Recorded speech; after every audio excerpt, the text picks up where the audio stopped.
Happy morning દિન વિશેષ કાર્યક્રમમાં આપ સૌનું સ્વાગત છે।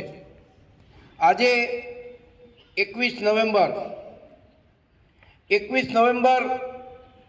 1908ના દિવસે મહાન સ્વાતંત્ર્ય સેનાની સત્યેન્દ્રનાથ બોઝને અંગ્રેજો દ્વારા ફાંસી આપવામાં આવી હતી।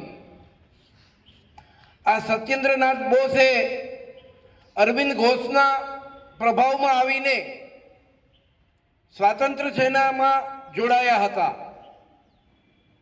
ખૂબ પ્રસિદ્ધ એવા આ સ્વાતંત્ર્ય સેનાનીએ એક યુવાનો અને વિદ્યાર્થીઓને આ સ્વતંત્રતાની ચળવળમાં જોડવા માટે વિદ્યાર્થી ભંડાર નામની એક સંસ્થા શરૂ કરી હતી।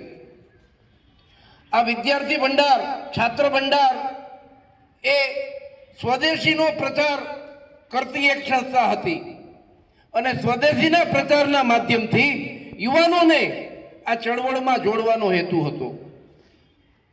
ખુદીરામ બોઝને એક અંગ્રેજ અફસરની હત્યા કરવા માટે પસંદ કરવામાં આવ્યા અને એ ગુનામાં એમને જેલ થઈ અને જેલમાં એમણે એક અધિકારીનું ખૂન કર્યું,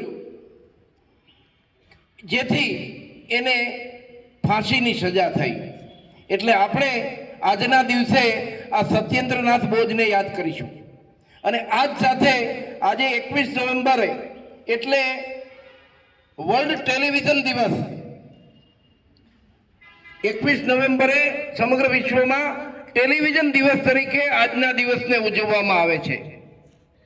વર્લ્ડ ફોરમના માધ્યમથી 1996માં આ 21 નવેમ્બરના દિવસને ટેલિવિઝન દિવસ તરીકે જાહેર કરવામાં આવ્યો હતો। એટલે આજના દિવસને ટેલિવિઝન દિવસ તરીકે ઉજવવામાં આવે છે। ધન્યવાદ। ભારત માતા કી જય। જય જય સ્વદેશી।